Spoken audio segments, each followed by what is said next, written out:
जहाँ हर दुआ हो। सदर ज़ाकिर का शहर है जहाँ हर राह वफा हो। ये ख़वातीन हज़रात, इस वक्त हम कमांडर सिटी की उस जगह पे मौजूद हैं जहां बच्चों के अंदर करिश पैदा की जाती है, यानी बहादुरी पैदा की जाती है। और ये हमारा है horse riding club.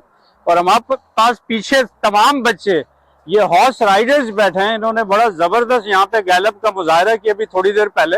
Horse riding compulsory है कमांडर सिटी के बच्चों के लिए और फ्री ऑफ कॉस्ट है। ये लाजमी एक्टिविटी है जो हर बच्चे ने करनी है, क्योंकि हमें विजन 2040 के लिए बहादुर बच्चे चाहिए। हर सांस वफा पर, यहाँ हर कदम है कुर्बानी।